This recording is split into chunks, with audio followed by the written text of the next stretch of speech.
Il aurait dû faire nuit. Mais sous le 65e parallèle, la clarté diurne des régions polaires ne devait pas m'étonner. En Islande, pendant les mois de juin et juillet, le soleil ne se couche pas. Néanmoins, la température s'était abaissée. J'avais froid et surtout faim.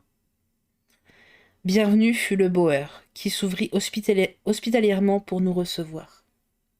C'était la maison d'un paysan, mais en fait d'hospitalité, elle valait celle d'un roi.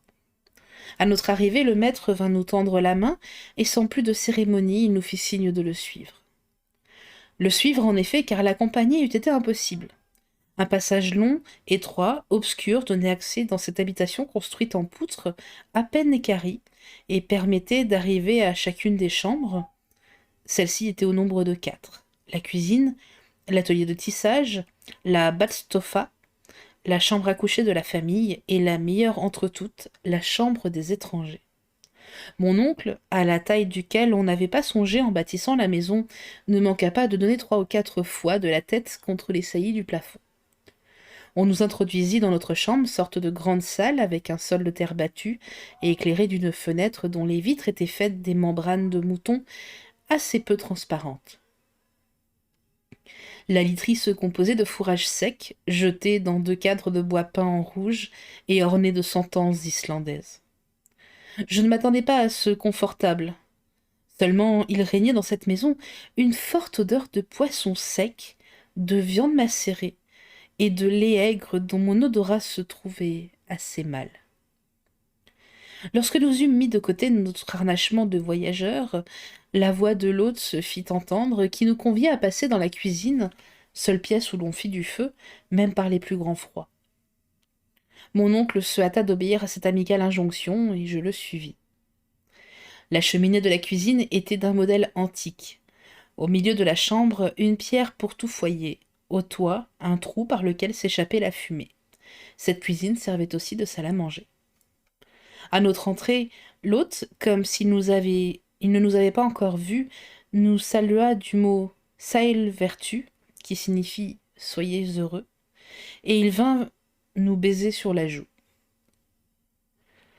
Sa femme, après lui, prononça les mêmes paroles, accompagnées du même cérémonial. Puis les 2 époux, plaçant la main droite sur leur cœur, s'inclinèrent profondément. Je me hâte de dire que l'Islandaise était mère de 19 enfants, tous grands et petits, grouillant pêle-mêle au milieu des volutes de fumée dont le foyer remplissait la chambre. À chaque instant, j'apercevais une petite tête blonde et un peu mélancolique sortir de ce brouillard. On eût dit une guirlande d'anges insuffisamment débarbouillée. Mon oncle et moi nous fîmes très bon accueil à cette couvée, et bientôt il y eut 3 ou 4 de ces marmots sur nos épaules, autant sur nos genoux et le reste entre nos jambes. Ceux qui parlaient répétaient Sael vertu dans tous les tons imaginables. Ceux qui ne parlaient pas n'en criaient que mieux. Ce concert fut interrompu par l'annonce du repas. En ce moment rentra le chasseur qui venait de pourvoir à la nourriture des chevaux, c'est-à-dire qu'il les avait économiquement lâchés à travers champs. Les pauvres bêtes devaient se contenter de brouter la mousse rare des rochers, quelques fucus peu nourrissants, et le lendemain elles ne manqueraient pas de venir d'elles-mêmes reprendre le travail de la veille. Sael vertu, fit Hans en entrant. Puis, tranquillement, automatiquement, sans qu'un baiser fût plus accentué que l'autre, il embrassa l'hôte, l'hôtesse et leurs 19 enfants. La cérémonie terminée, on se mit à table au nombre de 24, et par conséquent les uns sur les autres dans le véritable sens de l'expression. Les plus favorisés n'avaient que 2 marmots sur les genoux. Cependant le silence se fit dans ce petit monde à l'arrivée de la soupe, et la taciturnité naturelle même aux gamins islandais reprit son empire.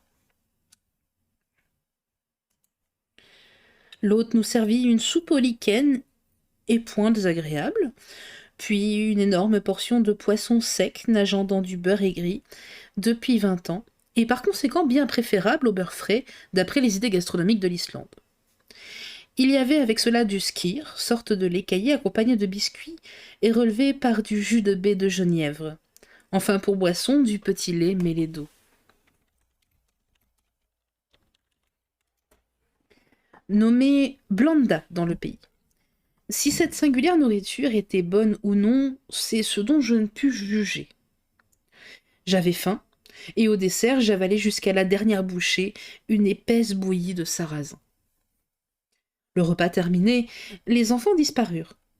Les grandes personnes entourèrent le foyer où brûlaient de la tourbe, des bruyères, du fumier de vache et des os de poisson desséchés.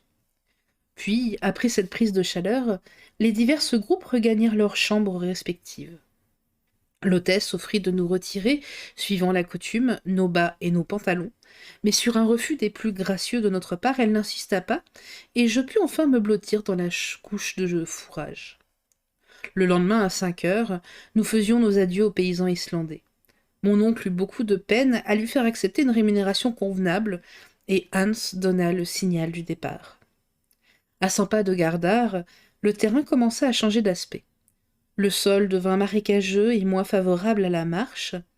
Sur la droite, la série de montagnes se prolongeait indéfiniment comme un immense système de fortifications naturelles dont nous suivions la contrescarpe.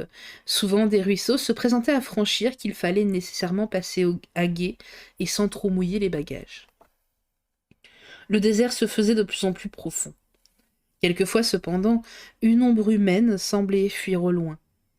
Si les détours de la route nous rapprochaient inopinément de l'un de ces spectres, j'éprouvais un dégoût soudain à la vue d'une tête gonflée, à peau luisante, dépourvue de tête, et des plaies repoussantes que trahissait la déchirure des misérables haillons.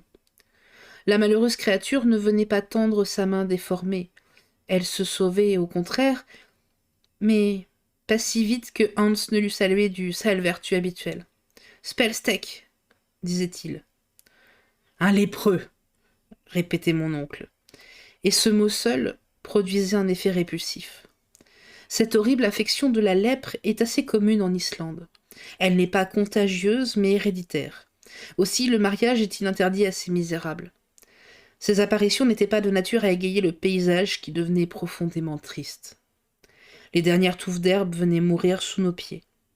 Pas un arbre, si ce n'est quelques bouquets de bouleaux nains semblables à des broussailles.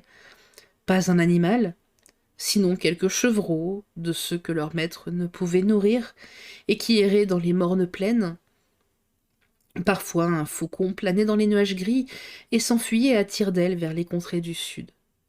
Je me laissais aller à la mélancolie de cette nature sauvage, et mes souvenirs me ramenaient à mon pays natal. Il fallut bientôt traverser plusieurs petits fjords sans importance, et enfin un véritable golfe. La marée est-elle alors nous permis de passer sans attendre et de gagner le hameau d'Alftan, situé 1 mille au-delà. Le soir, après avoir coupé à gué 2 rivières riches en truites et en brochets, l'Alpha et l'État, nous fûmes obligés de passer la nuit dans une masure abandonnée, digne d'être hantée par tous les lutins de la mythologie scandinave. À coup sûr, le génie du froid y avait élu domicile, et il fit des siennes pendant toute la nuit. La journée suivante ne présenta aucun incident particulier. Toujours même sol marécageux, même uniformité, même physionomie triste. Le soir, nous avions franchi la moitié de la distance à parcourir et nous couchions à l'annexia de Krossolbt. Le 19 juin, pendant 1 mille environ, un terrain de lave s'étendit sous nos pieds. Cette disposition de sol est appelée Rhône dans le pays. La lave ridée à la surface affectait des formes de câbles tantôt allongés, tantôt roulés sur eux-mêmes.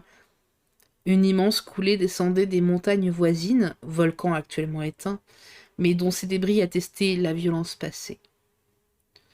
Pendant quelques fumées de sources chaudes rampaient çà et là. Cependant, quelques fumées de sources chaudes rampaient çà et là. Le temps nous manquait pour observer ces phénomènes. Il fallait marcher. Bientôt le sol marécageux reparut sous les pieds de nos montures. De petits lacs l'entrecoupaient. Notre direction était alors à l'ouest. Nous avions en effet tourné la grande baie de Faxa, et la double cime blanche du Sneffels se dressait dans les nuages à moins de 5 milles. Les chevaux marchaient bien, les difficultés du sol ne les arrêtaient pas. Pour mon compte, je commençais à devenir très fatigué. Mon oncle demeurait ferme et droit comme au premier jour. Je ne pouvais m'empêcher de l'admirer à l'égal du chasseur, qui regardait cette expédition comme une simple promenade. Le samedi 20 juin, à 6 heures du soir, nous atteignions Budir, bourgade située sur le bord de la mer, et le guide réclamait sa paye convenue. Mon oncle régla avec lui. Ce fut la famille même de Hans, c'est-à-dire ses oncles et cousins germains, qui nous offrit l'hospitalité. Nous fûmes bien reçus, et sans abuser des bontés de ces braves gens, je me serais volontiers refait chez eux des fatigues du voyage.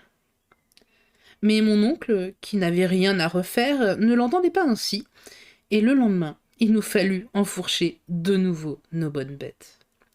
Le sol se ressentait du voisinage de la montagne dont les racines de granit sortaient de terre comme celles d'un vieux chêne. Nous contournions l'immense baie du volcan. Le professeur ne le perdait pas des yeux. Il gesticulait. Il semblait le prendre au défi et dire « Voilà donc le géant que je vais dompter !» Enfin, après 24 heures de marche, les chevaux s'arrêtèrent d'eux-mêmes, à la porte du presbytère de Stapi.